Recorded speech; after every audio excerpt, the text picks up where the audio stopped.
ಶ್ರೀ ಗುರುಭ್ಯೋ ನಮಃ.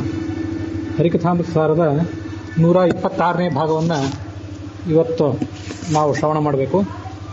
125, 124 ಈ ಭಾಗಗಳು ಈ ಹಿಂದೆ ಕೊನೆಗೊಂಡಾಗ ಈ ಆವೇಶಾವತಾರ ಸಂಧಿ ಅಂತ 21ನೇ ಸಂಧಿ ಏನಿದೆ ಅದರ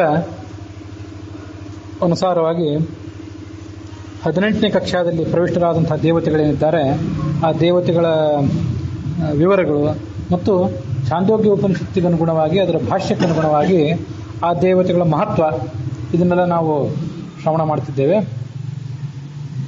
ಕಳೆದ ದಿವಸ ಪ್ರವಾಹ ವಾಯುವಿನವರೆಗೆ ಅದರ ಮಹತ್ವವನ್ನು ಆ ಸಂಧಿಯ ಮಹತ್ವವನ್ನು ನಾವು ಶ್ರವಣ ಮಾಡಿದ್ವಿ.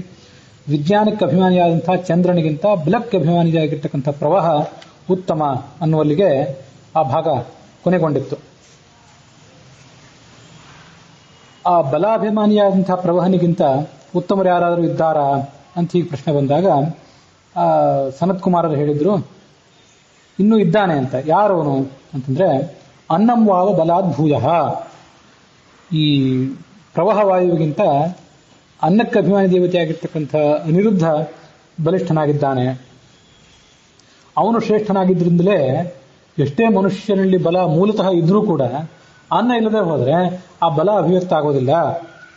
ತಸ್ಮಾತ್ ಯದ್ಯಪಿ ದಶರಾತ್ರಿ ನಾಶ್ನೀಯಾತ್ ಯದ್ಯುಹ ಜೀವೇತ್ ಅಥ ಅದೃಷ್ಟ ಅಶ್ರೋತ ಅಮಂತ ಅಬೋಧ ಅಕರ್ತ ಅವಿಜ್ಞಾತ ಭವತಿ. ಹಾಗಾಗಿ 10 ದಿವಸ ಒಂದು ವೇಳೆ ಉಣ್ಣದೇ ಇದ್ರೆ ಆತ ಜೀವಿಸಿದ್ರೂ ಕೂಡ ಜೀವೇತ್ ಆದರೂ ಕೂಡ ಅವನ ಯಾವ ಕೆಲಸಗಳು ಕೂಡ ನಡೆಯೋದಿಲ್ಲ. ಶ್ರವಣ ಮನನ ಸಾಕ್ಷಾತ್ಕಾರ ಧರ್ಮಾಚರಣ ವಿಶೇಷವಾದ ಜ್ಞಾನ ಇದ್ಯಾವುದೂ ಕೂಡ ನಡೆಯೋದಿಲ್ಲ. 10 ದಿವಸ ಉಣ್ಣದೇ ಇದ್ರೂ ಏನೋ ಒಂದು ಪವಾಡದಿಂದ ಬದುಕಿದ್ರು ಉಳಿದ ಯಾವ ಕ್ರಿಯೆಗಳು ಕೂಡ ಆಗೋದಿಲ್ಲ. ಒಂದೇ ದಿವಸ ಉಪವಾಸ ಮಾಡಿದ್ರು ಏಕಾದಶಿ ದಿವಸ ಸಾಯಂಕಾಲ ಹೊತ್ತಿಗೆ ಏನಾದರೂ ಸೂಕ್ಷ್ಮವಾದ ರಹಸ್ಯ ಏನಾದರೂ ಪುಸ್ತಕದಲ್ಲಿ ಇರೋದನ್ನು ಕೇಳಿದ್ರೆ ನಾಳೆ ಹೇಳ್ತೀನಿ ಇವತ್ತು ಬೇಡ ಅಂತ ಅನಿಸ್ತದೆ. ಅದು ಸಾಮಾನ್ಯವಾಗಿ ಒಂದು ದಿವಸ ನಡೀತದೆ, 2ನೇ ದಿವಸ 3ನೇ ದಿವಸಕ್ಕೆ ಮತ್ತಷ್ಟು ಕಷ್ಟ ಆಗ್ತದೆ.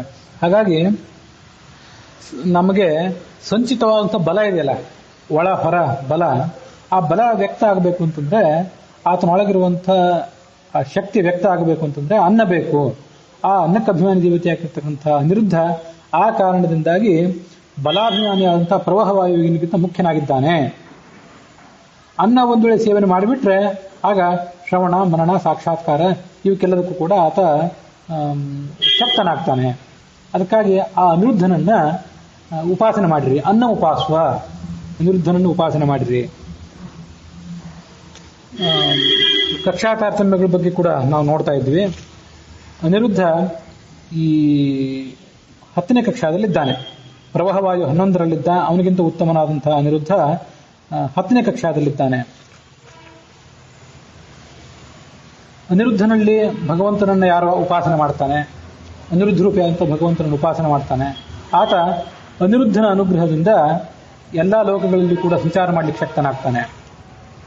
ತಸ್ಮಾತ್ ಅನ್ನದೇವ ಅನಿರುದ್ಧಕಃ ಅನ್ನನಾಮ ಅನುವಾದಿತ್ವಾತ್. ಅವನು ಅನ್ನಕ್ಕೆ ಅಭಿಮಾನಿ ದೇವತೆಯಾಗಿದ್ದಾನೆ ಮತ್ತು ಯುದ್ಧದಲ್ಲಿ ಶತ್ರುಗಳಿಗೆ ಭಯ ಆಗುವ ರೀತಿಯಲ್ಲಿ ಆತ ಗರ್ಜನೆ ಮಾಡ್ತಾನೆ. ಈ ಕಾರಣದಿಂದಾಗಿ ಅವನನ್ನ ಅನ್ನ ಅಂತ ಕರೀತಾರೆ, ಅನ್ನ ಅಂತ ಅವನನ್ನು ಕರೀತಾರೆ.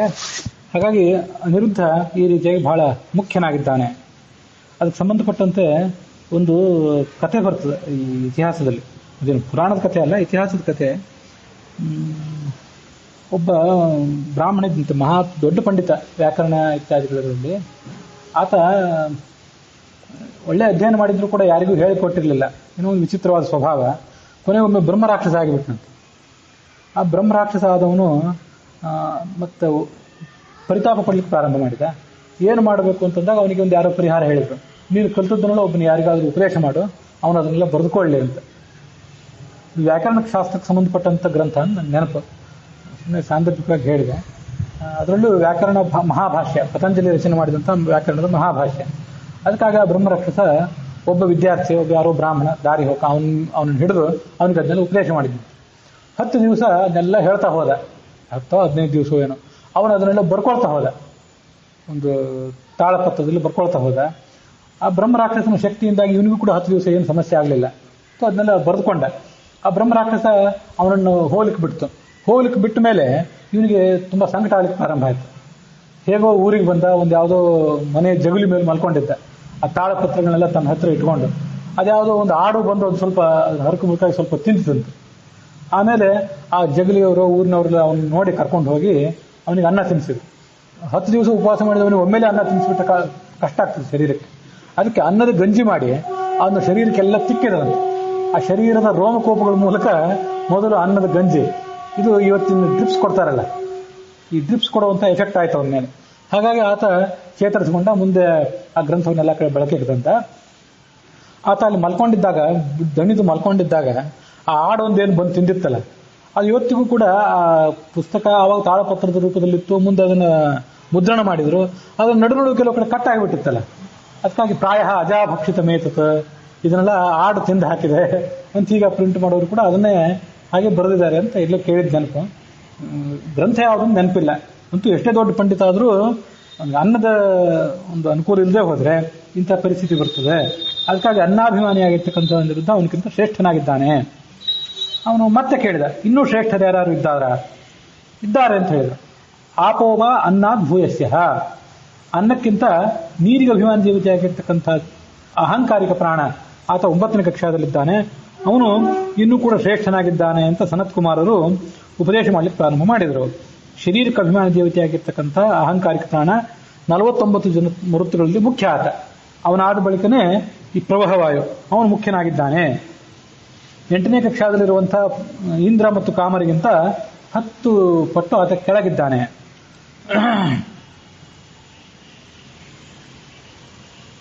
ಬಾಹ್ಯ ಜಲ ಮತ್ತು ಆಂತರಿಕ ಜಲ. ಆಂತರಿಕ ಜಲ ಅಂದ್ರೆ ಯಾವುದು? ಈ ತೃಪ್ತಿ ಅಂತ ಇರ್ತದಲ್ಲ ಮನುಷ್ಯನಿಗೆ, ಅದನ್ನೇ ಆಂತರಿಕ ಜಲ ಅಂತ ಕರೀತಾರೆ. ದೇಹವನ್ನೆಲ್ಲ ವ್ಯಾಪಿಸಿಕೊಂಡಿದ್ದಾನೆ. ಹಾಗಾಗಿ ಆತನನ್ನ ಆಪ್ ಅಂತ ಹೀಗೆ ಕರೀತಾರೆ.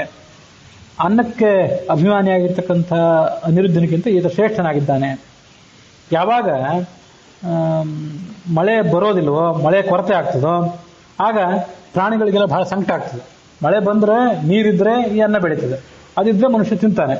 ಹಾಗಾಗಿ ಬಹಳ ಸಂತೋಷ ಪಡ್ತಾವು ಚೆನ್ನಾಗಿ ಮಳೆ ಬಂದ್ರೆ. ಈ ಎಲ್ಲಾ ಥರದ ಹುಳ ಹುಪ್ಪಟೆ, ಪಶುಗಳು, ಪಕ್ಷಿಗಳು, ಹುಲ್ಲು, ಮರ ಇವೆಲ್ಲವೂ ಕೂಡ ಆ ಅನ್ನವನ್ನು ಅವಲಂಬಿಸಿಕೊಂಡಿವೆ. ಹಾಗಾಗಿ ಆಪ ಉಪಾಸ್ವ, ನೀರಿಗೆ ಅಭಿಮಾನ ದೇವತೆಯಾಗಿರ್ತಕ್ಕಂತಹ ಅಹಂಕಾರಿಕ ಪ್ರಾಣನಲ್ಲಿ ಭಗವಂತನನ್ನು ಉಪಾಸನೆ ಮಾಡು. ಹಾಗೆ ಉಪಾಸನೆ ಮಾಡಿದರೆ ಅವನು ವ್ಯಾಪ್ತಿ ಇದ್ದಲ್ಲೆಲ್ಲ ಈತ ಸಂಚಾರ ಮಾಡಲಿಕ್ಕೆ ಪ್ರಾರಂಭ ಮಾಡ್ತಾನೆ. ತೈಜಸಾಹಂಭವಸ್ತತಃ ತಥಾ ವರಿಷ್ಠ ಪ್ರಾಣಾಖ್ಯ ವಾಯು ಸೋಪಾಂಚ ದೇವತಾ ಅಂನಾಮ ದೇಹ ಸಂವ್ಯಾಪ್ತೇ ಅಂತ ಭಾಷ್ಯ ಇದೆ. ಅದಕ್ಕೆ ದೇಹದಲ್ಲೆಲ್ಲ ಕಡೆ ವ್ಯಾಪಿಸಿಕೊಂಡಿದ್ದಾನೆ ಮತ್ತು ನೀರಿಗೆ ಅಭಿಮಾನಿಯಾಗಿದ್ದಾನೆ. ಹಾಗಾಗಿ ಆತ ತೈಜಸ ಅಹಂಕಾರದಿಂದ ಹುಟ್ಟಿದಂಥ ಈ ಅಹಂಕಾರಿಕ ಪ್ರಾಣ ಏನಿದ್ದಾನೆ ಅವನು ಅನ್ನಕ್ಕೆ ಅಭಿಮಾನ ದೇವತೆಯಾಗಿರ್ತಕ್ಕಂಥ ಅನಿರುದ್ಧನಿಗಿಂತ ಆತ ಮುಖ್ಯಸ್ಥನಾಗಿದ್ದಾನೆ. ಇನ್ನೂ ದೊಡ್ಡವರು ಯಾರಾದ್ರು ಇದ್ದಾರಾ? ಅಸ್ತಿ ಭಗವಃ ಅಧ್ವೋ ಭೂಯ ಅಧ್ಯ ವಾವ ಭೂಯೋ ಅಸ್ತಿ, ಅದನ್ನು ಹೇಳ್ರಿ ಅಂದ ನಾರದ. ಅದಕ್ಕೆ ಅವರು ಸನತ್ ಕುಮಾರರು ಮುಂದೆ ಆ ತತ್ವ ನಿರೂಪಣೆಯನ್ನ ಮುಂದುವರಿಸಿದರು. ತೇಜೋವಾವ ಅಧ್ಯ ಭೂಯ, ತೇಜಸ್ಸಿಗೆ ಅಭಿಮಾನಿ ದೇವತೆಯಾಗಿರ್ತಕ್ಕಂಥ ಪುರಂದರ 8ನೇ ಕಕ್ಷಾದಲ್ಲಿರುವಂತಹ ಇಂದ್ರ ಏನಿದ್ದಾನೆ ಅವನು 9ನೇ ಕಕ್ಷಾದಲ್ಲಿರುವಂತಹ ಅಹಂಕಾರ ಪ್ರಾಣನಿಗಿಂತ ಮುಖ್ಯನಾಗಿದ್ದಾನೆ. ಅವನ ಹಿಡಿತದಲ್ಲಿ ಈ ಅಹಂಕಾರಿಕ ಪ್ರಾಣ ಇದ್ದಾನೆ. ಅವನು ಆಂತರಿಕ ತೇಜಸ್ಸು, ಬಾಹ್ಯ ತೇಜಸ್ಸು ಎಲ್ಲದಕ್ಕೂ ಕೂಡ ಅಭಿಮಾನಿಯಾಗಿದ್ದಾನೆ ಇಂದ್ರ. ಅವನಿಗೆ ತೇಜ ಅಂತ ಹೆಸರಿದೆ, ಓಜ ಅಂತ ಹೆಸರಿದೆ. ಈ ಪುರಂದರ ಶ್ರೇಷ್ಠನಾಗಿರೋದ್ರಿಂದ ಅವನು ವಾಯುವನ್ನು ಎಲ್ಲಾ ಕಡೆ ಸ್ತಬ್ಧ ಮಾಡ್ತಾನೆ. ಅವನಿಗೆ ಎಲ್ಲ ಶಕ್ತಿಗಳಿವೆ. ಈ ಎಲ್ಲ ದೇವತೆಗಳು ಕೂಡ ಅವನ ಹಿಡಿತದಲ್ಲಿದ್ದಾರೆ. ವಾಯುವನ್ನು ಸ್ತಬ್ಧ ಮಾಡ್ತಾನೆ. ವಾಯು ಸ್ತಬ್ಧ ಆಗಿಬಿಟ್ರೆ ಎಲ್ಲಾ ಕಡೆ ತಾಪ ಆಗಿಬಿಡ್ತದೆ, ಸಂಕಟ ಸಿಕೆ ಹೆಚ್ಚಾಗ್ತದೆ.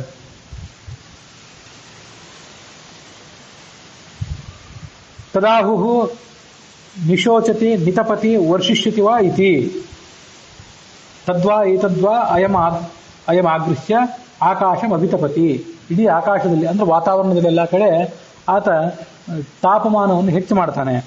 ಈ ತಾಪಮಾನ ಹೆಚ್ಚು ಮಾಡಿದಾಗ ಈ ಆದಿತ್ಯ, ಈ ಜಗತ್ತು ಹೀಗೆ ವಿಚಾರ ಮಾಡ್ತದಂತೆ, ಇವನು ಎಲ್ಲರಿಗೂ ಕೂಡ ತಾಪ ಉಂಟು ಮಾಡ್ತಿದ್ದಾನೆ, ತಾಪ ಮಾಡ್ತಿರೋದ್ರಿಂದ ಪ್ರಾಯ ಬೇಗ ಮಳೆ ಆಗ್ತಿರ್ಬೇಕು ಅಂತ ಹೀಗೆ ಆಲೋಚನೆ ಮಾಡ್ತಾರೆ. ನಾವು ಜನ ಇದನ್ನೆಲ್ಲ ಅಂತೇವೆ, ವ್ಯವಹಾರದಲ್ಲೆಲ್ಲರೂ ಅಂತೇವೆ. ಆದರೆ ಅದಕ್ಕೆಲ್ಲ ಮೂಲ ಕಾರಣ ಆಕಾಶಮವಿತಪತಿ ತದಾ ಆಹುಹು ನಿಶೋಚತಿ ನಿತಪತಿ ವರ್ಷಿಷ್ಯತಿ ವಾ. ಕೊನೆಗೆ ವರ್ಷ ಬರೋದಿದೆ, ಮಳೆ ಬರೋದಿದೆ. ಇಷ್ಟು ಬೇಗ ಆಗ್ತಿರೋದನ್ನು ನೋಡಿದ್ರೆ ಮಳೆ ಬರ್ತಿರಬೇಕು ಅಂತ ಆ ಜನ ಎಲ್ಲ ಮಾತಾಡ್ಕೊಳ್ತಾರೆ. ಮುಂದೆ ಆ ತೇಜೋನಾಮಕನಾದಂಥ ಪುರಂದರ ಮೊದಲು ಇಷ್ಟನ್ನೆಲ್ಲ ಕೆಲಸವನ್ನು ಮಾಡಿ ಮುಂದೆ ಮಳೆ ಸುರಿಸ್ತಾನೆ. ಮಳೆ ಸುರಿಸಿದಾಗ ಮಿಂಚು, ಗುಡುಗು ಇತ್ಯಾದಿ ಬರ್ತದೆ. ಆ ಮೂಲಕ ಮಳೆ ಬಂದು ಈ ಬೆಳೆ, ಅನ್ನ ಇತ್ಯಾದಿ ಎಲ್ಲವೂ ಕೂಡ ಬೆಳೆದು ಜಗತ್ತಿಗೆ ಅನುಕೂಲ ಆಗ್ತದೆ. ಹಾಗಾಗಿ ತೇಜ ಉಪಾಸ್ವ, ತೇಜಸ್ಸಿಗೆ ಅಭಿಮಾನಿ ದೇವತೆ ಆಗಿರ್ತಕ್ಕಂಥ ಇಂದ್ರನಲ್ಲಿ ಭಗವಂತನನ್ನು ಉಪಾಸನೆ ಮಾಡಿರಿ. ಇಂದ್ರನನ್ನು ಅನುಗ್ರಹ ಆದರೆ ಎಲ್ಲ ಕಡೆ ಸಂಚಾರ ಮಾಡಲಿಕ್ಕೆ ಅನುಕೂಲ ಆಗ್ತದೆ. ತಸ್ಮಾತ್ ಪುರಂದರ ತೇಜೋಭಿಮಾನಿ ತನ್ನಾಮ ತೇಜೋ ಹಿ ಓಜ ಇತೀರ್ಯತೆ. ಆ ತೇಜಸ್ಸಿಗೆ, ಓಜಸ್ಸಿಗೆ ಎಲ್ಲವನ್ನು ಕೂಡ ನಿಯಂತ್ರಣ ಇರೋದು ಆ ಇಂದ್ರನ ಹತ್ತಿರ. ತೇಜಸ್ಸು, ಓಜಸ್ಸು ಅಂತಂದ್ರೆ ಓಜೋಭಿಭವ ಶಕ್ತತ ಅಂತ ಹೇಳ್ತಾರೆ.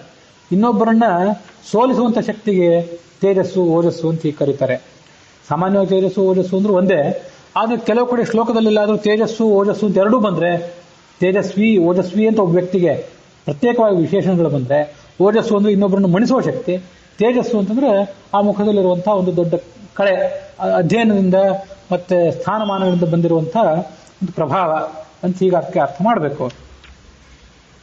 ಇಲ್ಲಿ ಈ ತೇಜಸ್ಸಿನ ಬಗ್ಗೆ ಮತ್ತು ನೀರಿನ ಬಗ್ಗೆ, ಇದ್ರ ಬಗ್ಗೆ ಎಲ್ಲ ವಿವರಣೆ ಬಂತು. ತೇಜಸ್ಸಿನ ಬಗ್ಗೆ, ಅನ್ನದ ಬಗ್ಗೆ ಮತ್ತು ನೀರಿನ ಬಗ್ಗೆ. ತೇಜಸ್ಸಿಗೆ ಅಭಿಮಾನಿ ದೇವತೆ ಪುರಂದರ, ಮತ್ತೆ ಅನ್ನಕ್ಕೆ ನೀರಿಗೆ ಅಭಿಮಾನಿ ದೇವತೆ ಆದವನು ಅಹಂಕಾರಿಕ ಪ್ರಾಣ, ಮತ್ತೆ ಅನ್ನಕ್ಕೆ ಅಭಿಮಾನಿ ದೇವತೆ ಅನಿರುದ್ಧ ಅಂತ ಈಗ ಬಂತು. ಹಿಂದೊಂದು ಕಡೆ ನಾವು ಇದೇ ಚಾಂದೋಗ್ಯ ಉಪನಿಷತ್ನಲ್ಲಿ ಅಥವಾ ಪ್ರಾಯ ಬೃಹದಾರಣ್ಯಕ ಉಪನಿಷತ್ನಲ್ಲಿ ಅದನ್ನು ನೋಡಿದ್ವಿ. ಶರೀರಕ್ಕೆ ಅಭಿಮಾನಿ ದೇವತೆ ಒಬ್ಬ ಬೇರೆ ಇದ್ದಾನೆ, ಮತ್ತೆ ನೀರಿಗೆ ಅಭಿಮಾನಿ ದೇವತೆ ಬೇರೆ ಇದ್ದಾನೆ, ಮತ್ತೆ ತೇಜಸ್ಸಿಗೆ ಅಭಿಮಾನಿ ದೇವತೆ ಬೇರೆ. ತೇಜಸ್ಸಿಗೆ ಅಭಿಮಾನಿ ದೇವತೆ ಸ್ವಯಂ ಲಕ್ಷ್ಮೀದೇವಿ, ನೀರಿಗೆ ಅಭಿಮಾನಿ ದೇವತೆ ಮುಖ್ಯ ಪ್ರಾಣ, ಮತ್ತೆ ಶರೀರಕ್ಕೆ ಅಭಿಮಾನಿ ದೇವತೆ ಈ ರುದ್ರ ಅಂತ ಹೀಗೆ ಅಲ್ಲೊಂದು ಕಡೆ ಹಿಂದೆ ಶ್ರವಣ ಮಾಡಿದ್ವಿ. ಅದೆಲ್ಲ ನಾನು ತಾತ್ಪರ್ಯ ಮೊನ್ನೆ ಹೇಳಿದ್ದೆ. ಹಿರಿಯರಾದಂತಹ ದೇವತೆಗಳು ನಿಯಾಮಕರಾಗಿ ಇದ್ದೇ ಇರ್ತಾರೆ. ಅವರ ಅಧೀನದಲ್ಲಿ ಇದ್ದುಕೊಂಡೇ ವಿವಿಧ ದೇವತೆಗಳು ಕೂಡ ಅದಕ್ಕೆ ಅಭಿಮಾನಿ ದೇವತೆಗಳಾಗಿದ್ರು ಅದನ್ನ ಮುನ್ನಡೆಸ್ತಾರೆ. ಇಷ್ಟೇ ಅರ್ಥ ಅದಕ್ಕೆ. ಇಂದ್ರನಿಗಿಂತ ಮುಖ್ಯಸ್ಥರಾದವರು ಯಾರಾದ್ರೂ ಇದ್ದಾರಾ ಅಂತ ಹೀಗೆ ಕೇಳಿದಾಗ, ಆಗ ಆಕಾಶೋವಾವ ತೇಜಸ್ಸೋ ಭೂಯಾನ್. ಆಕಾಶ ಅಂತಂದ್ರೆ ಆಕಾಶ ಶಬ್ದದಿಂದ ವಾಚ್ಯಳಾದಂತಹ ಉಮಾದೇವಿ ಏನಿದ್ದಾಳಲ್ಲ, ಅವಳು ಇವನಿಗಿಂತ ಶ್ರೇಷ್ಠಳಾಗಿದ್ದಾಳೆ. ಸೂರ್ಯರು, ಚಂದ್ರರು, ನಕ್ಷತ್ರ, ಅಗ್ನಿ ಇವರೆಲ್ಲರೂ ಕೂಡ, ಸ್ವಯಂ ಇಂದ್ರನೂ ಕೂಡ ಇವಳ ಅಧೀನದಲ್ಲಿದ್ದಾರೆ. ಅವರ ಪ್ರೇರಣೆಯಿಂದಲೇ ಈ ದೇವತೆಗಳು ಎಲ್ಲ ಕೆಲಸವನ್ನು ಕೂಡ ಮಾಡ್ಲಿಕ್ಕೆ ಶಕ್ತರಾಗ್ತಾರೆ. ಅವಳ ಪ್ರೇರಣೆಯಿಂದಲೇ ದೇವತೆಗಳು ಹೇಳಿದ ಮಾತನ್ನ ಭಕ್ತರಾದವರು ಕೇಳ್ತಾರೆ. ಕೇಳೋದು, ಹೇಳೋದು ಎಲ್ಲ ಆ ಉಮಾದೇವಿ ಅನುಗ್ರಹದಿಂದ ಸಾಧ್ಯ ಆಗ್ತದೆ. ಆಕಾಶೇನ ಆಹ್ವಯತಿ, ಆಕಾಶೇನ ಶೃಣೋತಿ. ಶೃಣೋತಿ ಅಂದ್ರೆ ಕೇಳೋದು. ಆಕಾಶೇನ ಪ್ರತಿಶೃಣೋತಿ, ಆಕಾಶೇ ರಮತೆ, ಆಕಾಶೇ ನ ರಮತೆ. ಇದನ್ನು ಗಮನಿಸಬೇಕು. ಸುಖ, ದುಃಖ ಇವೆಲ್ಲವೂ ಕೂಡ ಅವಳ ಪ್ರೇರಣೆಯಿಂದಲೇ ಆಗ್ತದೆ. ಎಲ್ಲಕ್ಕಿಂತ ಮುಖ್ಯವಾಗಿ ಆಕಾಶೇ ಜಾಯತೆ. ಆಕಾಶಕ್ಕೆ ಅಭಿಮಾನಿ ದೇವತೆಯಾದಂತಹ ಪಾರ್ವತಿ ಮತ್ತು ಅವಳ ರಮಣನಾದಂತಹ ಪರಶಿವ, ಇವರಿಬ್ಬರ ಪ್ರೇರಣೆಯಿಂದಲೇ ನಮಗೆ ಈ ಸುಖ, ದುಃಖ ಮತ್ತೆ ಸಂತಾನವೂ ಕೂಡ ಆಗ್ತದೆ. ಜಾಯತೆ ಇದು ಎಲ್ಲ ಬಹಳ ಮಹತ್ವವಾದ್ದು. ಈ ಜ್ಞಾನಿಗಳಾದವರು ಇಂಥದ್ದೆಲ್ಲ ಅನುಸಂಧಾನ ಮಾಡ್ತಿರ್ತಾರೆ. ನಾನು ನಮ್ಮ ರಘುತ್ತಮಾಚಾರ್ಯ ಮನೆಯಲ್ಲಿ ನೋಡಿದ್ದೇನೆ. ಬೇರೆ ಕಡೆ ಎಲ್ಲಾದ್ರೂ ಇರ್ಬೋದು, ಯಾರು ಇಲ್ಲಂತಲ್ಲ. ಮೊನ್ನೆ ನೋಡಿದ್ದನ್ನೇ ಹೇಳಿದೆ. ದಂಪತಿಗಳು ಮಲಗೋ ಕೋಣೆ ಮೇಲೆ ಉಮಾಮಹೇಶ್ವರವು ಪ್ರಿಯೇತಾಮ್ ಅಂತ ಒಂದು ಬರೆದದ್ದು ಉಲ್ಲೇಖ ಇದೆ. ಅಡಿಗೆ ಮನೆಯಲ್ಲಿ ಅನ್ನಪೂರ್ಣ ಪ್ರಸಿದ್ಧ ಅಂತ ಬರೆದಿರ್ತಾರೆ. ಅದೇ ಪಾರ್ವತಿ ಅನುಗ್ರಹದಿಂದಲೇ ಭೋಜನ ಇತ್ಯಾದಿಗಳಾಗಬೇಕು. ರಮತೆ ನರಮತೆ ಅಂತ ಬಂತು ನೋಡ್ರಿ ಇಲ್ಲಿ. ಆಕಾಶೇ ರಮತೆ, ಆಕಾಶೇ ನರಮತೆ. ಯಾರಿಗಾರು ಮದುವೆ ಆಗದೆ ಇದ್ರೆ ಇವತ್ತು ಕೂಡ ಸ್ವಯಂವರ ಪಾರ್ವತಿ ಮಂತ್ರ ಉಪದೇಶ ಜಪ ಮಾಡ್ರಿ ಅಂತಂತಾರೆ. ಆ ಪಾರ್ವತಿ ಅವಳು ತನ್ನ ಕೈಯಲ್ಲಿ ಮಾಲೆಯನ್ನು ಹಿಡ್ಕೊಂಡು ಪರಶಿವನಿಗೆ ಹಾಕ್ಲಿಕ್ಕೆ ಬಂದಳು ಅಂತ ವಿವರಣೆ ಕೊಡುವಂತ ಒಂದು ಮಂತ್ರ ಅದು. ಆ ಸ್ವಯಂವರ ಪಾರ್ವತಿ ಮಂತ್ರದ ಒಂದು ಬಲದಿಂದ ಮದುವೆ ಇತ್ಯಾದಿಗಳಾಗಬೇಕು, ಗಂಡಸರಿಗೂ ಹೆಂಗಸರಿಗೂ ಎಲ್ಲರಿಗೂ ಕೂಡ. ಅದೇ ರಮತೆ ನರಮತೆ. ಅವ್ರ ಅನುಗ್ರಹ ಇದ್ರೆ ಮದುವೆ, ದಾಂಪತ್ಯ ಸುಖ ಇತ್ಯಾದಿ, ಇಲ್ಲದೇ ಇದ್ರೆ ಅದೂ ಇಲ್ಲ. ಮತ್ತು ಜಾಯತೆ, ಸಂತಾನವೂ ಕೂಡ ಅವರಿಂದಲೇ. ಇಷ್ಟೆಲ್ಲ ಅನುಸಂಧಾನ ಮಾಡ್ಕೋತಾರೆ ಕೆಲವರು ಜ್ಞಾನಿಗಳು. ಅದಕ್ಕಾಗಿ ನಾನು ಹೀಗೆ ಅವ್ರ ಮನೆಯಲ್ಲಿ ಕಂಡದ್ದನ್ನು ಹೇಳಿದೆ. ಹೀಗೆ ಅಡುಗೆ ಮಾಡುವ ಜಾಗದಲ್ಲಿ ನಮಗೆ ಮನೆ ಅಂತ ಅನ್ನೋದು ಕೇವಲ ಸುಮ್ಮನೆ ನಾವು ಇರ್ಲಿಕ್ಕಾಗಿ ಮಕ್ಕಳನ್ನು ಹುಟ್ಟಿಸಿ ಆ ಮಕ್ಕಳನ್ನು ದೊಡ್ಡವರಾಗಿ ಮಾಡಲಿ, ನಾವು ಒಂದು ದಿವಸ ಸಾಯ್ತೇವೆ, ಅವರು ಒಂದು ದಿವಸ ಸಾಯ್ತಾರೆ, ಇಷ್ಟಕ್ಕೆ ಸೀಮಿತ ಆಗಬಾರ್ದು. ಇಡೀ ಮನೆ ಅಂತ ಅನ್ನೋದೊಂದು ದೇವ್ರ ಮನೆ ಆಗಬೇಕು. ಮಲಗು ಮನೆನೂ ದೇವ್ರ ಮನೆ, ಓದೋ ಮನೆ ಅಂತೂ ದೇವ್ರ ಮನೆನೇ, ಪೂಜೆ ಮಾಡುವ ಕೋಣೆ ಅದಂತೂ ವಿಶೇಷವಾಗಿ ದೇವ್ರ ಮನೆ. ಅಡಿಗೆ ಮಾಡುವ ಕೆಲಸ, ಉಣ್ಣುವ ಕೆಲಸ, ತಿನ್ನೋ ಕೆಲಸ, ಮಲಗುವ ಕೆಲಸ, ದಾಂಪತ್ಯದ ಕೆಲಸ ಎಲ್ಲವೂ ಕೂಡ ಭಗವಂತನ ಪೂಜಾ ಅಂತ ಆಗಬೇಕಾದ್ರೆ ಇವೆಲ್ಲ ಅನುಸಂಧಾನಗಳು ಬೇಕು. ಅದಕ್ಕೆ ಆಕಾಶೇ ರಮತೆ, ಆಕಾಶೇ ನಿರಮತೆ, ಆಕಾಶೇ ಜಾಯತೆ, ಆಕಾಶ ಅಭಿಜಾಯತೆ. ಆಕಾಶದ ಪ್ರೇರಣೆಯಿಂದಲೇ ಎಲ್ಲನೂ ಕೂಡ ಹುಟ್ಟೋದು. ಹೀಗೆ ಆ ಉಮಾದೇವಿಗೆ ಅಷ್ಟೊಂದು ಮಹತ್ವ ಇದೆ.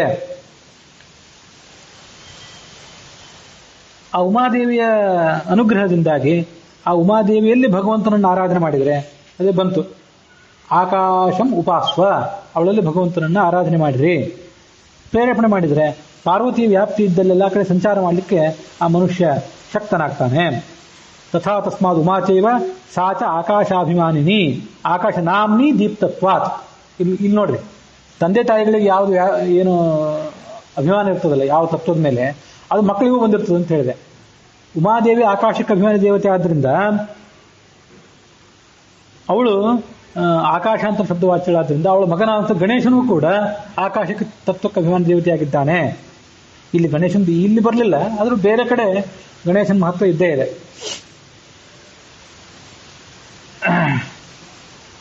ಆಕಾಶ ನಾಮ್ನಿ ದೀಪ್ತತ್ವಾತ್ ಆಕಾಶತೆ ಅಂತ.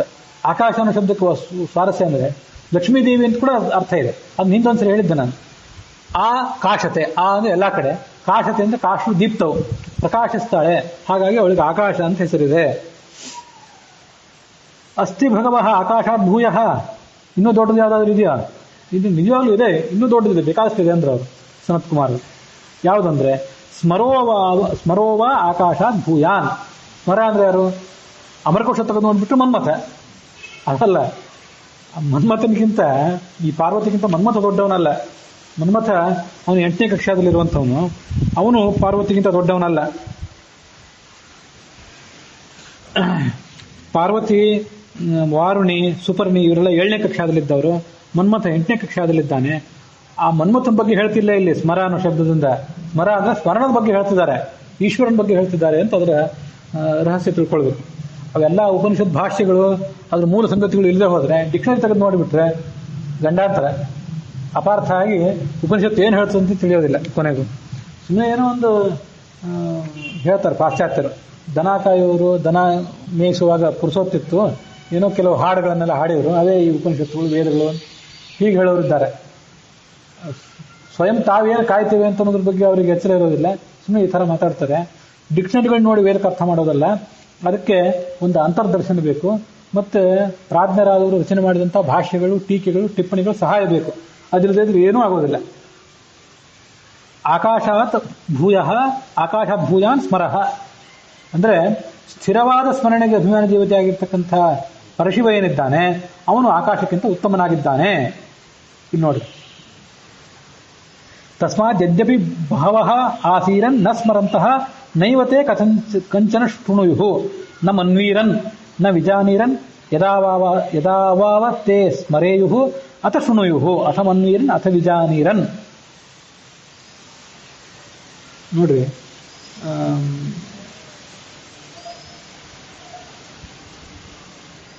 ಒಬ್ಬ ಗುರು ಪ್ರವಚನನೋ ಪಾಠನೋ ಏನೋ ಮಾಡ್ತಿದ್ದಾನೆ ಅಂತ ತಿಳ್ಕೊಡ್ರಿ.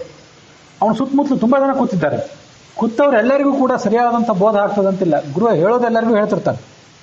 ವಿತರತಿ ಗುರುಹು ಪ್ರಾಜ್ಞೆ ತಥಾ ಯಥೇವ ಜಡೆ.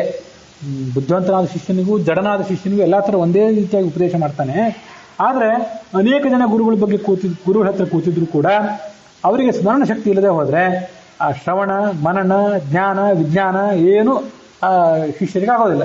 ಗುರುಗಳು ಏನೋ ಹೇಳಿದ್ರು, ಭಾರಿ ಹೇಳಿದ್ರು, ನಾವು ಭಾರಿ ಕೇಳಿದ್ವಿ ಅಂತ ಹೊರಟಾಗ್ಬಿಡ್ತಾರೆ. ಯದಾವಾವತೆ ಸ್ಮರೇಯು, ರುದ್ರನ ಅನುಗ್ರಹದಿಂದ ಸ್ಥಿರವಾದ ಸ್ಮರಣೆ ಅವರಿಗೆ ಇದ್ದರೆ ಆಗ ಅವ್ರ ಶ್ರವಣ, ಮನನ, ನಿಧಿಧ್ಯಾಸನ ಇವೆಲ್ಲ ಸಾಧ್ಯ ಆಗ್ತದೆ. ಅದಕ್ಕಾಗಿ ಅವನನ್ನು ಮನೋಭಿಮಾನಿ ಅಂತ ಹೇಳಿದರು. ಮನೋಭಿಮಾನಿ ಅಂತ ಹಿಂದೆ ಅಗ್ನಿಯನ್ನು ಕೂಡ ಹೇಳಿದರು. ಅವನು ಅಸ್ಥಿರವಾದ ಸ್ಮರಣಕ್ಕೆ ನಿಯಾಮಕ, ಈಗ ರುದ್ರ ಸ್ಥಿರವಾದ ಸ್ಮರಣೆಗೆ ನಿಯಾಮಕ. ಈ ರುದ್ರನ ಅನುಗ್ರಹದಿಂದಲೇ ಜನ ಎಲ್ಲದರ ಬಗ್ಗೆ ಆಲೋಚನೆ ಮಾಡಬಲ್ಲವರಾಗ್ತಾರೆ. ಸ್ಮರೇಣ ವೈ ಪುತ್ರಾನ್ ವಿಜಾನಾತಿ ಸ್ಮರೇಣ ಪಶೂನ್. ತಮ್ಮ ಪುತ್ರರ ಬಗ್ಗೆ ಆತ ಮನುಷ್ಯರು ಆಲೋಚನೆ ಮಾಡಬಲ್ಲವರಾಗ್ತಾರೆ. ಮತ್ತೆ ಸ್ಮರಣೀಯನ ಪಶೂನ್, ಇಲ್ಲಿ ನೋಡಿ ಪಶೂನ್ ಅಂತ ಒಂದು ಶಬ್ದ. ಅನುವಾದ ಮಾಡುವಾಗ ಪಶುಗಳನ್ನು ಆ ರುದ್ರನ ಅನುಗ್ರಹದಿಂದಲೇ ತಮ್ಮ ಮಕ್ಕಳನ್ನ ಮತ್ತು ಪಶು ಪಕ್ಷಿಗಳನ್ನ ಸುತ್ತಮುತ್ತಲಿರುವಂಥ ದನಕರುಗಳು ತಮ್ಮ ಪಶು ಸಂಪತ್ತಿರ್ತದಲ್ಲ ಅದನ್ನೆಲ್ಲ ಗುರುತಿಸಬಲ್ಲವರಾಗ್ತಾರೆ. ಸ್ಮರಂ ಉಪಾಸ, ರುದ್ರನಲ್ಲಿ ಭಗವಂತನ ಆರಾಧನೆ ಮಾಡಿರಿ. ಯಾವುದದು ಪಶು ಅಂದ್ರೆ? ಪಶು ಅಂದ್ರೆ ಈ ದನಕರುಗಳಲ್ಲ. ಪಾಂತಿ ಸಂಸಾಧನಾ ನೀತಿ ಪಶವಃ ನಮಃ ಪಶುಪತಯೇ ಅಂತ ರುದ್ರಾಧ್ಯಾಯ ಹೇಳೋದು ಕೂಡ ಆ ಪಶುಗಳು ಅಂದ್ರೆ ಶಾಸ್ತ್ರಗಳು, ಶಾಸ್ತ್ರ ಸಂಪತ್ತಿಗೆ ಪಶುಗಳು ಅಂತ ಹೀಗೆ ಕರೀತಾರೆ. ಅವರಲ್ಲಿ ಅವರ ರುದ್ರನ ಅನುಗ್ರಹದಿಂದ ನಮ್ಮ ನಮ್ಮ ಸಂತಾನದ ಬಗ್ಗೆ ನಾವು ಆಸಕ್ತಿ ತೋರಿಸ್ತೀವಿ, ಸಂತಾನವನ್ನು ನಾವು ಗುರುತಿಸ್ತೀವಿ. ಮತ್ತು ಆ ವೇದಗಳ ಸ್ಮರಣೆ, ವೇದಗಳು ಏನು ಹೇಳ್ತವೆ ಅಂತ ಅನ್ನೋದರ ಜ್ಞಾನ, ಇದೆಲ್ಲವೂ ಕೂಡ ನಮಗೆ ಈ ರುದ್ರನ ಅನುಗ್ರಹದಿಂದಲೇ ಆಗಬೇಕು.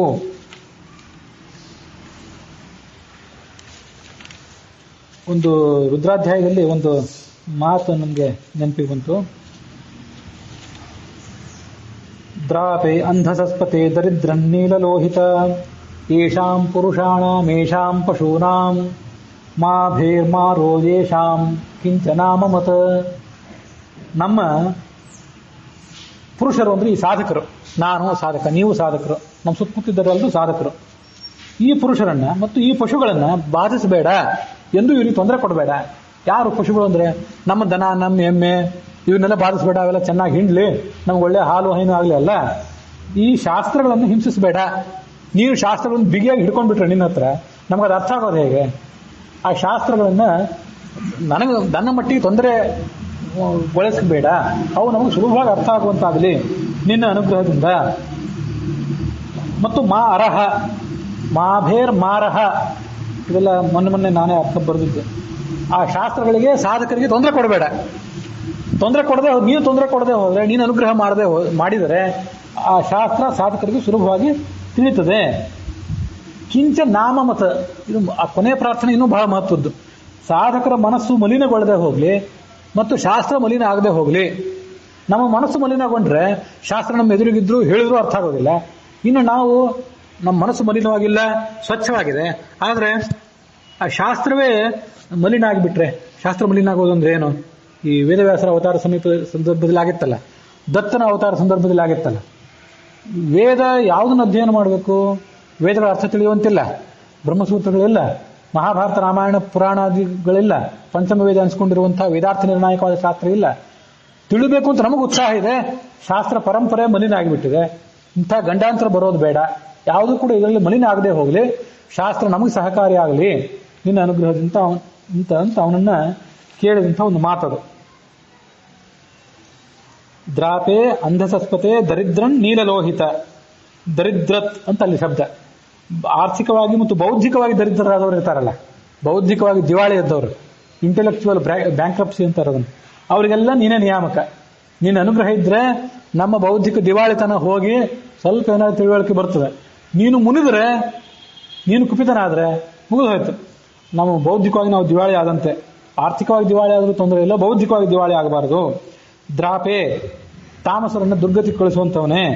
ಅಂಧಸಸ್ಪತೆ, ಯಜ್ಞದಲ್ಲಿ ಕೊಟ್ಟಂತ ಆಹುತಿಗಳನ್ನು ಸ್ವೀಕಾರ ಮಾಡುವವನೇ. ಇಲ್ವಂತ ಅಲ್ಲಿ ರುದ್ರನನ್ನ ಶರೀರಕ್ಕೆ ಅಭಿಮಾನಿ ದೇವತೆ ಅಂತ ಹೇಳಿದೆ. ನಾನು ಹಿಂದೆ ಹೇಳಿದ್ದೆ ಅದಲ್ಲ, ಇದೇ ರುದ್ರಾಧ್ಯಾಯಕ್ಕೆ ಹೇಳಿದ್ದೆ. ಅವನು ಅನ್ನಕ್ಕೆ ಅಭಿಮಾನಿ ದೇವತೆ. ರುದ್ರನನ್ನ ಅನ್ನಕ್ಕೆ ಅಭಿಮಾನಿ ದೇವತೆ, ಮುಖ್ಯ ಪ್ರಾಣ ನೀರಿಗೆ ಅಭಿಮಾನಿ ದೇವತೆ, ಲಕ್ಷ್ಮೀ ದೇವಿ ತೇಜಸ್ಸಿಗೆ ಅಭಿಮಾನಿ ದೇವತೆ ಅಂತ ಅಲ್ಲಿ ಹೇಳಿದ್ವಿ. ಚತ್ವಾರ ಪುರುಷ ಆಯ್ತು ಬಾಧ್ಯ ಅಂತ ಐತರ್ಯೋಪನಿಷತ್ತಿಗೆ ಅನುಸಾರವಾಗಿ ಹೇಳಿದ ಅದು ಬೇರೆ. ಶರೀರಕ್ಕೆ ಅಭಿಮಾನಿ ಶಿವ, ಛಂದಸ್ಸಿಗೆ ಅಭಿಮಾನಿ ದೇವತೆ ಶೇಷ, ವೇದಕ್ಕೆ ಅಭಿಮಾನಿ ದೇವತೆ ಗರುಡ ಅಂತ ಅಲ್ಲಿ ಹೇಳಿದ್ದು ಅದು ಬೇರೆ. ಹಿಂದೆ ನಾನು ಹೇಳಿದೆ ಅಂತ ಈಗ ತಾನೇ ನೆನಪು ಮಾಡ್ಕೊಂಡಲ್ಲ, ಅದು ಆತ ಅನ್ನಕ್ಕೆ ಅಭಿಮಾನಿ ದೇವತೆ ಅಂತ. ಅಂಧಸಸ್ಪತೆ ಅಂತ ಅದನ್ನೇ ಹೇಳಿದ್ದು. ಅನ್ನಾಭಿಮಾನಿಯೇ ಅಂತ ಛಾಂದೋಗ್ಯ ಉಪನಿಷತ್ತಿನ 6ನೇ ಅಧ್ಯಾಯದಲ್ಲಿ, ಈಗ ನಾನು 7ನೇ ಅಧ್ಯಾಯ ಹೇಳ್ತಿದ್ದೇನೆ. ಈಗ ಹಿಂದೆ 6ನೇ ಅಧ್ಯಾಯದಲ್ಲಿ ಆ ಸಂಗತಿ ಬಂದಿತ್ತು. ಅದೇನು ಬಂದಿತ್ತು ಅಂತಂದ್ರೆ,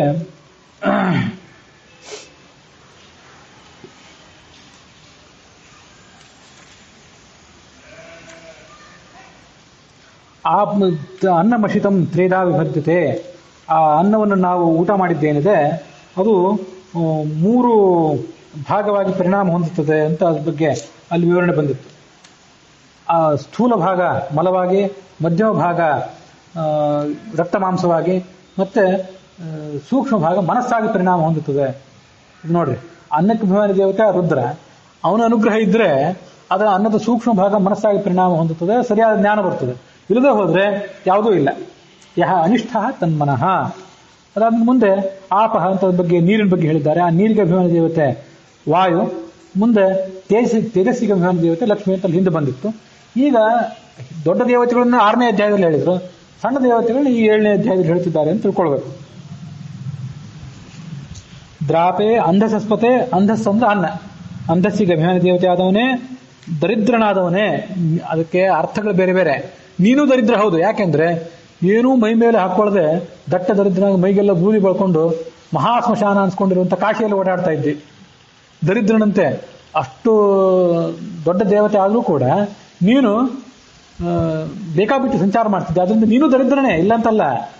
ಇದ್ದ ಸಂಪತ್ತನ್ನೆಲ್ಲ ಪರಿತ್ಯಾಗ ಮಾಡಿ ಹೊರಟೋಗಿ ಬಿಟ್ಟಿದ್ದಿ. ಮತ್ತೆ ನಮಗೆ ಬಂದಿರುವಂಥ ದಾರಿದ್ರ್ಯಕ್ಕೂ ಕೂಡ ನೀನೇ ನಿಯಾಮಕ. ಅದರ್ಥ ದರಿದ್ರನ್ ಅಂದ್ರೆ. ನೀಲಲೋಹಿತ, ನಿನ್ನ ಪುರುಷ. ಈಗ ನೀಲಿ ಬಣ್ಣ ಮತ್ತು ಕೆಂಪು ಬಣ್ಣ. ಲೋಹಿತ ಅಂದ್ರೆ ಕೆಂಬಣ್ಣ, ನೀಲ ಅಂದ್ರೆ ನೀಲ ಬಣ್ಣ. ಕೆಂಬಣ್ಣ ಅನ್ನೋದು ಸ್ತ್ರೀಯನ್ನು ಸೂಚನೆ ಮಾಡ್ತದೆ, ನೀಲಿ ಬಣ್ಣ ಅಂತ ಅನ್ನೋದು ಪುರುಷನನ್ನು ಸೂಚನೆ ಮಾಡ್ತದೆ. ಹಾಗಾಗಿ ಅರ್ಧನಾರಿ ನರರೂಪನಾದವನೇ ಅಂತ ಅದಕ್ಕರ್ಥ. ನೀನು ಈ ಶಾಸ್ತ್ರ ಸಾಧಕರನ್ನ ಮತ್ತು ಶಾಸ್ತ್ರವನ್ನ ಯಾವುದನ್ನು ಕೂಡ ಮಲಿನಗೊಳಿಸಬೇಡ, ಅದನ್ನು ಹಿಂಸಿಸಬೇಡ. ನಮಗೆ ಶಾಸ್ತ್ರವನ್ನು ಕೊಟ್ಟು ನಮ್ಮನ್ನು ಅನುಗ್ರಹಿಸು ಅಂತ ಆ ರುದ್ರಾಧ್ಯಾಯದ ಆ ಮಾತಿನ ಅರ್ಥ. ಅವನ ಅನುಗ್ರಹ ಬೇಕು. ಅವನ ಅನುಗ್ರಹ ಇದ್ರೆ ನಮಗೆ ಎಲ್ಲಾ ಕಡೆ ಸಂಚಾರ ಮಾಡ್ಲಿಕ್ಕೆ ಸುಲಭ ಆಗ್ತದೆ. ಇದೆಲ್ಲಾ ಕಡೆ ಸಂಚಾರ ಅಂದ್ರೆ ಶಾಸ್ತ್ರದಲ್ಲೇ ಸಂಚಾರ. ಅಲ್ಲಿ ಓಡಾಡಿ ಏನು ಉಪಯೋಗ?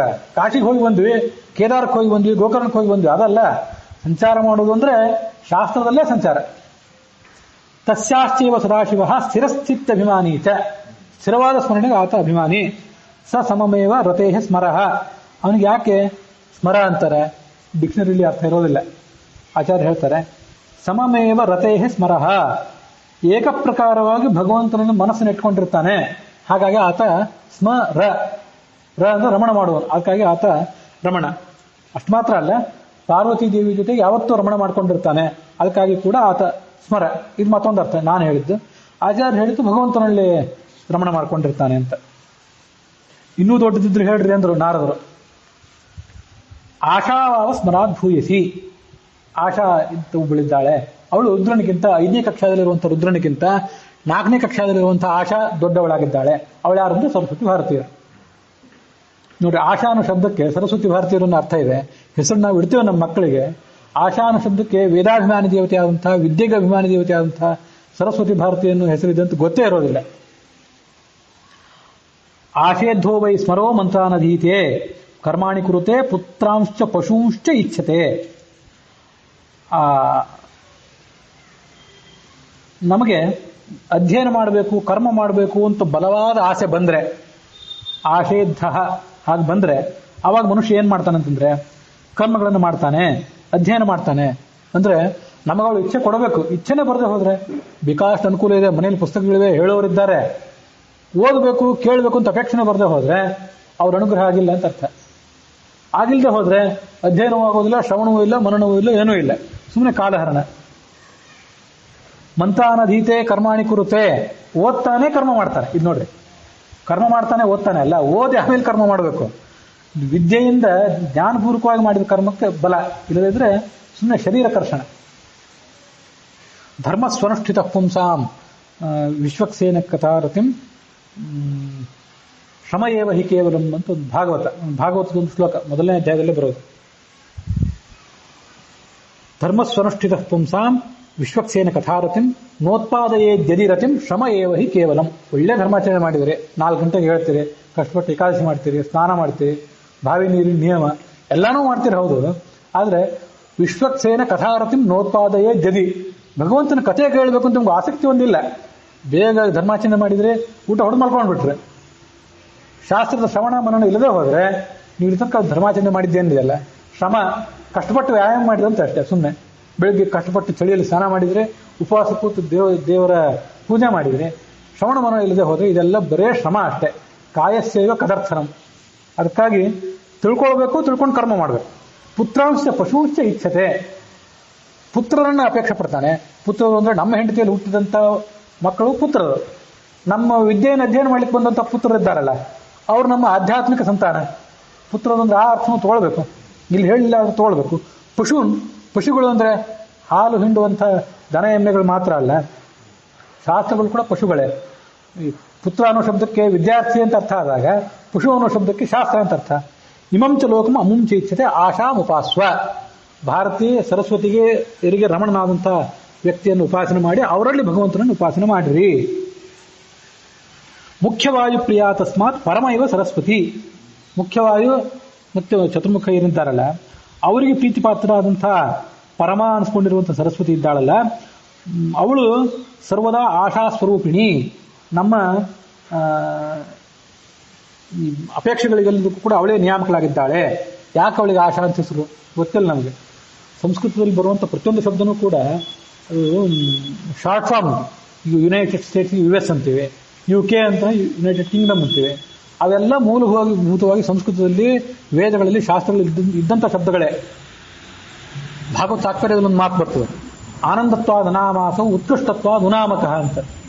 ಆನಂದ ಅಂತ ಭಗವಂತನಲ್ಲಿ ನೀವು 3 ಶಬ್ದ ನಿಮಗೆ ಹೆಚ್ಚಾದ್ರೆ ಅನ್ರಿ ಸಾಕು. ಆನಂದತ್ವಾತ್ ಅನಾಮಾಸವು, ಆನಂದ ಆಗಿರೋದ್ರಿಂದ ಅಂತ ಅರ್ಥ. ಉತ್ಕೃಷ್ಟತ್ವಾದ ಉನಾಮಕಃ, ಉತ್ಕೃಷ್ಟ ಆದ್ರಿಂದ ಅದನ್ನು ಅಂದ್ವಿ. ಆನಂದ ಅಂದ್ರೆ ಶಬ್ದ ಬಾಯಿಂದ ಉಚ್ಚಾರ ಮಾಡಲಿಕ್ಕೆ ದೊಡ್ಡ ಕಷ್ಟ ಇಲ್ಲ, ಆದ್ರೂ ಅಂತ ನಿಮ್ಗಂದ್ರೂ ಸಾಕು.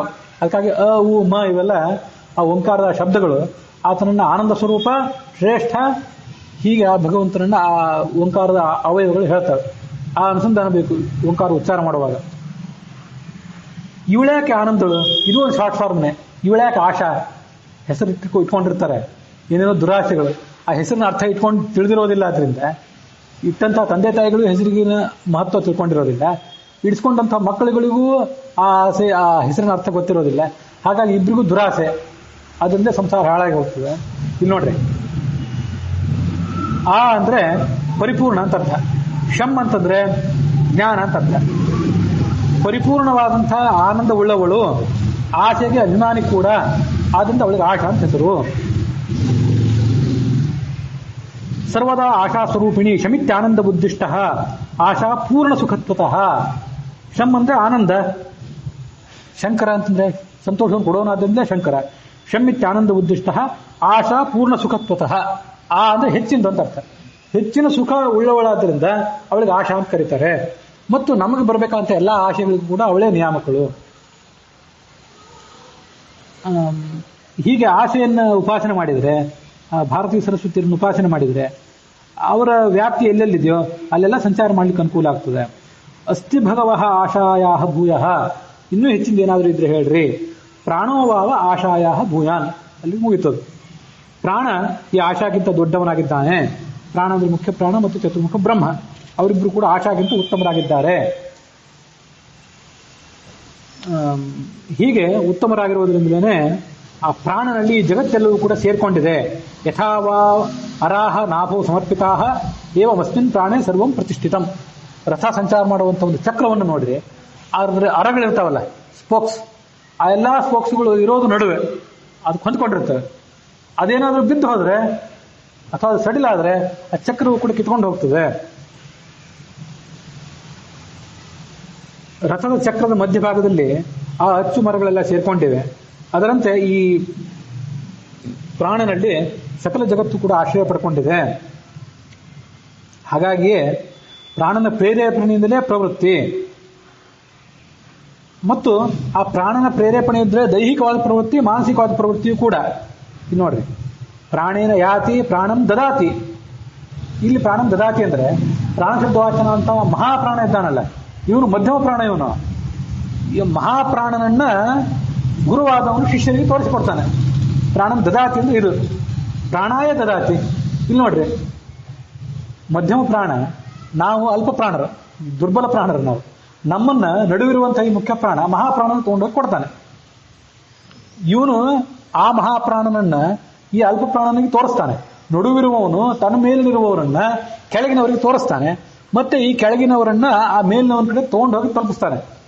ಅಲ್ಪ ಪ್ರಾಣ ಇದು, ಏನು ಕೈಲಾಗದೇ ಇರುವಂತ ಜೀವ, ಇದನ್ನಷ್ಟು ಕಾಪಾಡು ಅಂತ ತಗೊಂಡೋಗಿ ಕೊಡ್ತಾನೆ. ಕೊಟ್ರೆ ಅವನು ಕಾಪಾಡ್ತಾನೆ, ಇವನು ಕೊಟ್ರೆ, ಇಲ್ಲಿದ್ರೆ ಸುಮ್ಮನೆ ಇರ್ತಾನೆ ಅವನು. ಪ್ರಾಣಾಯ ದದಾತಿ ಪ್ರಾಣೋಹ ಪಿತಾ, ಪ್ರಾಣೋಹ ಮಾತಾ, ಪ್ರಾಣೋ ಭ್ರಾತ, ಪ್ರಾಣ ಸ್ವಸ, ಪ್ರಾಣ ಆಚಾರ್ಯ, ಪ್ರಾಣೋ ಬ್ರಾಹ್ಮಣ. ಇದಕ್ಕಿಂತ ದೊಡ್ಡ ಉಪಾಸನೆ ಇಲ್ಲ. ಈ ಪ್ರಾಣ ದೊಡ್ಡ ಪ್ರಾಣ, ಇಬ್ಬರದು ಉಪಾಸನೆ ಸೇರ್ಕೊಂಡಿದೆ. ತಸ್ಯಾಶ್ರೇಷ್ಠೋ ಮುಖ್ಯವಾಯು ಪ್ರಕೃಷ್ಟಾನಾಂ ಚ ನಾಯಕ ಪ್ರಾಣ ನಾಮ್ನ. ಇನ್ನು ಅಣ ಅಂತಂದ್ರೆ ಅಣಚೇಷ್ಟಾಯ ಮತ್ತು ಧಾತುವಿನಿಂದ ಹಿಂದೆ ಹೇಳಿದ್ದೆ ನಾನು. ನಮ್ಮನ್ನೆಲ್ಲ ಎಲ್ಲಾ ಕೆಲಸ ಮಾಡುವವನಾದ್ರಿಂದ ಆತ ಪ್ರಾಣ ಅಂತ. ಉಳಿದವರೆಲ್ಲ ಅಪಾನ ವ್ಯಾನ ಉದಾನ ಸಮಾನರು. ಅಲ್ಲ ಅವರು ಅಂದ್ರೆ ಶ್ರೇಷ್ಠ ಅಂತ ಅರ್ಥ, ಪ್ರಕೃಷ್ಟ ಅಂತ ಅರ್ಥ. ಇವನು ಅವರೆಲ್ಲರಿಗಿಂತ ಮುಖ್ಯ ಆದ್ರಿಂದ ಈತ ಪ್ರಾಣ. ಬರೇ ಚೇಷ್ಟ ಮಾಡಿಸುವನಲ್ಲ, ಪ್ರಕೃಷ್ಟಾನಾಂ ನಾಯಕ. ಈ ಜಗತ್ತಿನ ಅತ್ಯಂತ ಶ್ರೇಷ್ಠರಾದವರೆಲ್ಲ ಏನಿದ್ದಾರೆ ಆ ಎಲ್ಲ ಶ್ರೇಷ್ಠರಿಗೆ ಶ್ರೇಷ್ಠ ಈತ ನಾಯಕ. ಆದ್ರಿಂದ ಪ್ರಾಣನಾಮ. ನ ಇತ್ಯವ ಹಿ ಆನಂದ ಸಮೂದೀರಿತ. ಯಾಕೆ ನ ಅದಕ್ಕೆಲ್ಲ ಏನರ್ಥ ಅಂತಂದ್ರೆ, ನ ಅಂದ್ರೆ ಆನಂದ, ಅಣ ಅಂತಂದ್ರೆ ಪೂರ್ಣ ಆನಂದವುಳ್ಳಂತಹ ಭಾರತೀ ದೇವಿ. ಆಶಾಂತ ಹಿಂದೆ ಬಂತು. ಆಶಾಂತ ಹೆಸರು ಅಣ ಅಂತನೂ ಹೆಸರು ಇಡಬಹುದು. ಇಟ್ಟರೆ ವಿಚಿತ್ರ ಕಾಣಿಸ್ತದೆ, ಯಾರು ಇಡ್ಲಿಕ್ಕೆ ಹೋಗೋದಿಲ್ಲ ಅಷ್ಟೇ. ಹಾಗಾಗಿ ನ ಅಂದ್ರೆ ಆನಂದ, ಪೂರ್ಣವಾದ ಆನಂದವುಳ್ಳವಳು ಅಣ, ಸ್ತ್ರೀಲಿಂಗ ಶಬ್ದ. ಆಕಾರ ಅಂತ ಸ್ತ್ರೀಲಿಂಗ ಶಬ್ದ. ಅವಳು ಭಾರತಿ. ಆ ಭಾರತೀ ದೇವಿಗಿಂತಲೂ ಈತ ಸುಖದಲ್ಲಿ ಶ್ರೇಷ್ಠ. ಅವಳಿಗೂ ನಾಯಕ ಆದ್ರಿಂದ, ಸರಸ್ವತಿಗೂ ನಾಯಕ ಆದ್ರಿಂದ ಆ ಸಮಂತಾತ್ ನಹ ಸುಖಂ ಯಸ್ಯಾಹ ಭಾರತ್ಯಾಹ ಸರಸ್ವತ್ಯಾಹ, ಅವಳಿಗಿಂತ ಈತ ಉತ್ಕೃಷ್ಟ ಆದ್ರಿಂದ ಅವನನ್ನ ಪ್ರಾಣ ಅನ್ನೋ ಶಬ್ದದಿಂದ ಕರೀತಾರೆ. ಅವನಿಗೆ ಪ್ರಾಣ ಅಂತ ಹೆಸರಿದೆ. ಅಲ್ಲಿಗೆ ತಾರತಮ್ಯ ಮುಗಿತು. ಅವನಿಗಿಂತಲೂ ಮುಖ್ಯವಾಗಿ ಪರಮಾತ್ಮ ಮತ್ತು ಲಕ್ಷ್ಮೀದೇವಿ ಇದ್ದಾರೆ ಅಂತ ಅನ್ನೋದು ನಾರದರಿಗೂ ಗೊತ್ತು, ಹೇಳೋರು ಕೇಳೋರಿಗೆ ಇಬ್ಬರಿಗೂ ಗೊತ್ತು. ಅಲ್ಲಿಗೆ ಅದು ಮುಗಿತು. ಭಾಷ್ಯ ಅಲ್ಲೊಂದು ತತ್ವವಿವೇಕ ಅನ್ನೋ ಗ್ರಂಥವನ್ನ ಅಲ್ಲಿ ಕನ್ಕ್ಲೂಡ್ ಮಾಡ್ತದೆ. ತತ್ವವಿವೇಕ ಅಂತ ಅದು ಗ್ರಂಥದಲ್ಲಿ ಬಂದ ಸ್ಥಳಗಳನ್ನ ಆಚಾರ್ಯ ಉದಾಹರಣೆ ಮಾಡ್ತಾರೆ. ಸರ್ವೇ ತ್ವೇತೆ ದಶೋತ್ತರಾಹ, 10 ಪಟ್ಟು ಹೆಚ್ಚಿನವರು ಇರ್ತಾರೆ. ನಾವು ಇಲ್ಲಿ ತನಕ ಅದನ್ನೇ ನೋಡಿದ್ದು. ಈ ಚಾಂದೋಗ್ಯ ಉಪನಿಷತ್ತಿನ ಮಾತನ್ನೇ ನಡುವೆ ದಾಸರು ಅಷ್ಟು ಗುಣ ಇಷ್ಟು ಗುಣ ಅಂತ ಹೇಳ್ತಾ ಬಂದಿರಲ್ಲ. ಸಾಮಾನ್ಯವಾಗಿ 10 ಗುಣ, ಕೆಲವು ಕಡೆ 2 ಗುಣ 5 ಗುಣನೂ ಇದ್ದಾರೆ, ಕೆಲವು ಕಡೆ 20 ಗುಣನೂ ಇದ್ದಾರೆ. ಪರ್ಜನ್ಯ ಮಿತ್ರ ಶಿಖಿನಃ, ಶಿಖಿ ಅಂದ್ರೆ ಅಗ್ನಿ. ಪರ್ಜನ್ಯ ಮಿತ್ರ ನಿಮ್ಗೆ ಗೊತ್ತು, ಶಿಖಿ ಅಂದ್ರೆ ಅಗ್ನಿ. ಭೂತವಾಯು ಗೊತ್ತು. ದ್ವಿಗುಣಾಹ ಏವ ಅನಿರುದ್ಧ ಅನಿಲಾತ್ ಪಂಚಗುಣಾಧಿಕ. ಪಾದೋನಃ ವರುಣಾತ್ ಅಗ್ನಿ, ಅಧ್ವೋನ ಸಸೋಮತಃ. ಶಿವಾತ್ ಆಶಾ, ಶಿವ ಅಂದ್ರೆ ಈಶ್ವರ, ಅವನಿಗಿಂತ ಆಶಾ ಅಂದ್ರೆ ಸರಸ್ವತಿ. ತಸ್ಯಾಹ ಮುಖ್ಯವಾಯು ಶತೋತ್ತರವು, ಇಲ್ಲೊಂದ್ ಕಡೆ 100 ಪಟ್ಟು ಹೆಚ್ಚು ಅಂತ ಬಂತು. ಸಂಖ್ಯಾ ಅನ್ಯಥಾತ್ವಂ ಯತ್ರ ಸ್ಯಾತ್ ತತ್ರ ಆವೇಶ ವಿಶೇಷತಃ. ಸಾಮಾನ್ಯವಾಗಿ 10 ಪಟ್ಟು ಇರ್ತಾರೆ, ಕೆಲವು ಕಡೆ ಹೆಚ್ಚಿನ ಪಟ್ಟು ಹೇಳ್ತಾರೆ. ಹೆಚ್ಚಿನ ಪಟ್ಟು ಯಾಕೆ ಬರ್ತದೆ ಅಂತಂದ್ರೆ ಅಲ್ಲಿ ಆವೇಶ ಇರ್ತದೆ. ಉದಾಹರಣೆಗೆ ಈ ರಾಘವೇಂದ್ರ ಸ್ವಾಮಿಗಳು ಅವರು 18ನೇ ಕಕ್ಷಾದಲ್ಲಿ ಕರ್ಮಜ ದೇವತೆ ಆದ್ರಿಂದ ಅವನಿಗೆ ಒಂದು ವಿಶೇಷ ನಾರದನ ಉಪದೇಶ ಬಂತಾದ್ರಿಂದ ಅವ್ರು 15ನೇ ಕಕ್ಷಾದಲ್ಲಿ ಹೋದ್ರು. ಹೀಗೆ ಎಷ್ಟೋ ಜನ ದೇವತೆಗಳ ಬಗ್ಗೆ ಇಲ್ಲೆಲ್ಲ ಬಂತಲ್ಲ, ಅವರು ಯಾವ್ಯಾವುದೋ ಒಬ್ಬೊಬ್ಬ ದೇವತೆ ಅವತಾರ. ಆದ್ರೆ ಎಲ್ಲೋ ಒಂದ್ ಕಡೆ ಅಗ್ನಿಯ ಅಂಶ. ಈಗ ನಿನ್ನೆ ನಾವು ಸತ್ಯಭಾಮೆಯ ಮಗ ಆ ಭಾನು ಅನ್ನೋ ಬಗ್ಗೆ ನೋಡಿದ್ವಿ. ಆತ 18ನೇ ಕಕ್ಷಾದಲ್ಲಿರುವಂತಹ ಸವಿತೃವಿನ ಅವತಾರ. ಆದ್ರೆ ಅವನಲ್ಲಿ ವಿಭಾವಸು ಯುತ ಅಂತ ನಾವು ನಿನ್ನೆ ಹೇಳಿದ್ವಿ. ವಿಭಾವಸು ಸುತ ಅಲ್ಲ, ವಿಭಾವಸು ಯುತ. ವಿಭಾವಸು ಅಂತಂದ್ರೆ ಅಗ್ನಿಯ ಅಂಶ ಅವನಲ್ಲಿತ್ತು. 18ನೇ ಕಕ್ಷಾದಲ್ಲಿ ಆತ ಇದ್ದಾನ ಹೌದು, ಆದ್ರೆ ಅಗ್ನಿಯ ಆವೇಶ ಅವನಲ್ಲಿ. ಹೀಗೆ ಅಗ್ನಿ ಅಥವಾ ಸೂರ್ಯ ಅಂತೂ ಇಟ್ಕೊಳ್ಬಹುದೇನಾ, ಅದನ್ನ ಸೂರ್ಯನ ಸ್ವಾಮಿಗಳು ಅಗ್ನಿ ಅಂತ ಹೇಳಿದ್ದಾರೆ. ಸರ್ವಮೂಲದಲ್ಲಿ ಎಲ್ಲಿ ಹೇಳಲಿಲ್ಲ ಆದ್ರಿಂದ ಅದು ಗೊಂದಲಕ್ಕೆ ಕಾರಣ ಆಗಿತ್ತಷ್ಟೇ. ಅಂತೂ ಒಂದು ಯಾವುದೋ ದೇವತೆ ಅವತಾರ, ಆವೇಶ ಮತ್ತೊಬ್ಬ ಹಿರಿಯೊಂದು, ಇಂಥವೆಲ್ಲ ಕೆಲವು ಕಡೆ ಆಗೋದಿದೆ. ಹಾಗಾಗಿ ಎಲ್ಲೋ ಒಂದ್ ಕಡೆ ಇಲ್ಲಿ ಹೀಗೆ ಹೇಳಿದ್ದಾರೆ, ಅಲ್ಲಿ ಹಾಗೆ ಹೇಳಿದ್ದಾರಲ್ಲ ಅಂತಂದ್ರೆ ಇಲ್ಲಿ ಅವತಾರ ದೃಷ್ಟಿಯಿಂದ ಹೇಳಿರ್ತಾರೆ, ಅಲ್ಲಿ ಆವೇಶ ದೃಷ್ಟಿಯಿಂದ ಹೇಳಿರ್ತಾರೆ. ತಿಳ್ಕೊಂಡು ನೋಡ್ರಿ. ಅವರಾಣಾಂ ಗುಣಸ್ಯಾಪಿ ಪರಮೀಯತ್ವತಃ ತಥಾ ಪ್ರಾಣಾತ್ತು ಭಗವಾನ್ ವಿಷ್ಣು ಅನಂತ ಗುಣ ಅಧಿಕ. ಭಗವಾನ್ ವಿಷ್ಣು ಅನಂತ ಪಟ್ಟು ಹೆಚ್ಚಾಗಿದ್ದಾನೆ. ನಿತ್ಯ ಮುಕ್ತ ನಿತ್ಯ ಶಕ್ತಿ ನಿತ್ಯೋದ್ರಿಕ್ತ ಗುಣ ಪ್ರಭು. ಅಲ್ಲಿಗೆ ಮುಗಿತ್ತು. ಇತಿ ತತ್ವವಿವೇಕೆ. ತತ್ವವಿವೇಕ ಅನ್ನೋ ಗ್ರಂಥದಲ್ಲಿ ಇದು ತತ್ವವಿವೇಕ ಅಂದ್ರೆ ಯಾರೋ ಪ್ರಾಯ ಭಗವಂತ ಯಾವುದೋ ಒಂದು ರೂಪದಲ್ಲಿ ಮಾಡಿದ ಗ್ರಂಥ. ಇದು ಯಾವುದಂತ ಆಚಾರ್ಯ ಹೇಳಲಿಲ್ಲ. ಆಚಾರ್ಯರು ರಚನೆ ಮಾಡಿದ ಗ್ರಂಥಗಳಲ್ಲಿ ತತ್ವ ಸಂಖ್ಯಾನ ತತ್ವವಿವೇಕ ಅಂತ ಒಂದು ಕಾಣಿಸ್ತದೆ. ಆಚಾರ್ಯರು ತಾವು ರಚನೆ ಮಾಡಿದ ತತ್ವವಿವೇಕ ಬೇರೆ. ಈ ತತ್ವವಿವೇಕವನ್ನು ಆಧಾರವಾಗಿಟ್ಕೊಂಡು ಆ ತತ್ವವಿವೇಕದ ಹೆಸರನ್ನು ಕೊಟ್ಟರು. ಅವ್ರ ಹೆಸರು ಕೊಡುವಾಗಲೂ ಕೂಡ ಬಹಳ ಎಚ್ಚರಿಕೆಯಿಂದ ಜಾಣ್ಮೆಯಿಂದ ಕೊಟ್ಟರು. ಯಾವುದೋ ದೊಡ್ಡ ಗ್ರಂಥವನ್ನು ನಾನು ಮಾದರಿಯಾಗಿ ಇಟ್ಕೊಂಡು ಈ ಗ್ರಂಥ ರಚನೆ ಮಾಡಿದ್ದೇನೆ. ಇಲ್ಲೇ ಕೆಲವು ಸಾಲುಗಳನ್ನು ತಾವು ರಚನೆ ಮಾಡಿದ ತತ್ವ ವಿವೇಕದಲ್ಲಿ ಕೂಡ ಹೇಳ್ತಾರೆ ಆಚಾರ್ಯ. ಇತಿ ತತ್ವ ವಿವೇಕೆ ಅನ್ನುವಲ್ಲಿಗೆ ಇವತ್ತಿನ ಈ ಶ್ರವಣ ಸಮಾಪ್ತಿಯನ್ನು ಕಂಡಿದೆ. 123, 124, 125 ಮತ್ತು 126ನೇ ಭಾಗ ಇವತ್ತು. ಇದರಲ್ಲೆಲ್ಲ ಈ 21ನೇ ಆವೇಶಾವತಾರ ಸಂಧಿ ಏನಿದೆ ಅದರ 32ನೇ ಪದ್ಯದವರೆಗೆ ನಾವು ಶ್ರವಣ ಮಾಡಿದ್ವಿ. 33ನೇ ಪದ್ಯವನ್ನು ನಾಳೆ ಶ್ರವಣ ಮಾಡಬೇಕು. 18ನೇ ಕಕ್ಷಾವನ್ನು ಶ್ರವಣ ಮಾಡ್ತಿದ್ದೇವೆ.